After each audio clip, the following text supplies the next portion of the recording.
everybody. This morning for a minute we're going to do some structure pruning, and the goal, or the one point I want you to take away from this, is that sometimes even with trees that are beyond what we would probably consider trees that we would structure prune, it's still okay to make some big cuts that are going to help trees down the road.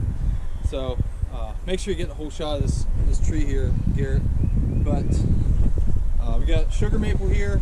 The client told me it was planted I think 7-8 years ago-ish. It's been doing well. It's vigorous. It's growing fine. Other than some sapsucker damage, I really don't see any issues with it, except this co-dominant lead right here. Walk in here and get a shot of the branch connection down here at the bottom on the other side there. So this lead would eventually have a bark inclusion. It would probably be, the two leads would share 50% of the canopy each, and we want to eliminate that. We want this tree to try to have one central lead, central stem, and be as upright as possible with as limited chance of it splitting out in the future. Something to keep in mind when you're talking to clients about doing something like this. You need to let them know it's going to put a hole in the canopy. It might look goofy for a little bit, for a year or so, before it starts to fill in, but we're pruning for 5, 10, 15 years down the road. Because I know this client personally, and I know he likes his trees, obviously, because we're here.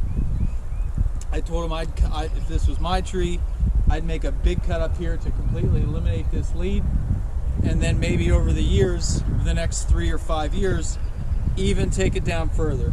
But what we're going to do, we're going to transition this lead here into a limb. So this stem here is going to get bigger. There's going to be some sprouting off this stem that fill in this hole. There's also going to be some sprouts here at my cut, that are going to fill in this hole. But we're going to try and eliminate this lead over time. That could take 5 years, it could take 10. But another big takeaway, so not the main point, but another big takeaway, is you don't have to make a ton of cuts in a tree like this. I already made maybe a half dozen cuts. I'm going to make this big one, and then maybe another 3 to 4 thinning cuts at the top, just to get rid of some heavy crossing limbs.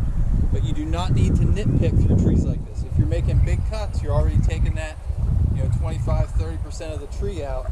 You don't need to nitpick around. You can make a big cut, more bang for the buck, less time in the tree, better for the tree. So, all right, go ahead and stand back a little bit, because I want you to see exactly how much of this tree I'm taking out. It's probably more than most of us would feel comfortable doing, which is fine, but unless you see it done and know that the tree's going to be fine, it's all right to do that.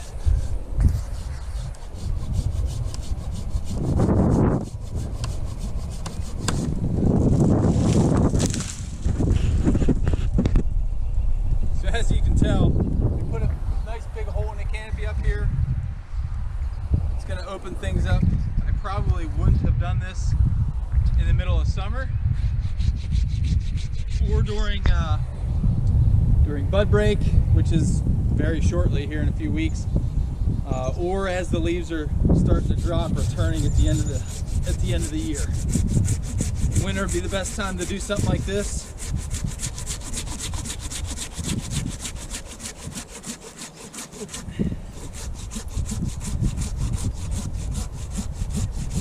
But I wanted to show everybody the size of cut I just made there. Take a shot of that, what's laying on the ground. Can't be afraid to make some big cuts every now and then if you're going to be helping the tree out in the long run. That's all I got today. I'm going to finish this tree up, and that'll be that. Thank you very much. See you later. All right, everybody. Same tree, different topic. I came down out of this tree, and I was just glancing at the trunk, and I thought, root flare on this side, no root flare on this side.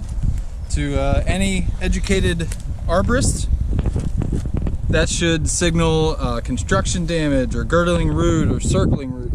And because this is a young tree, we've got nice mulch here, I decided to investigate a little bit And sure enough, found a very fixable, treatable problem, and that's this circling root right here, or girdling root. And this is a quick way to look like a rock star to the client.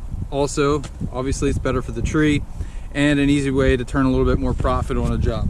Talk to the homeowner, and you could say something like, hey, I noticed there's no root flare on this side of the tree. We really want to get this girdling root taken care of before it starts to hinder the growth and stability and the structural stability of the tree.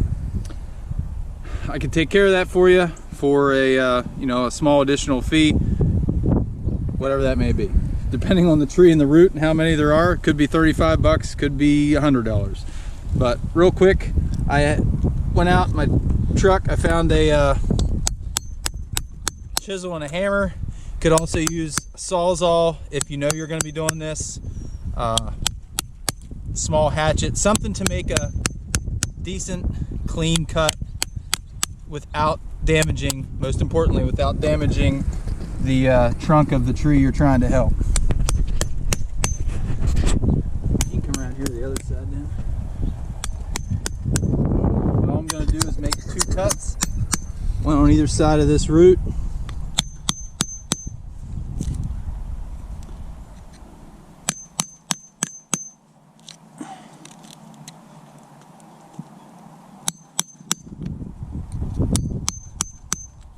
And again, be sure not to damage the trunk of the tree you're trying to help.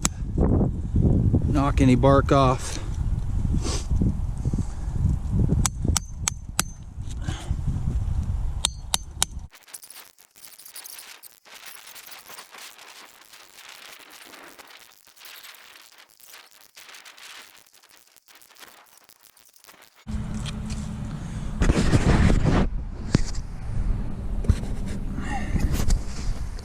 Alright, there we go.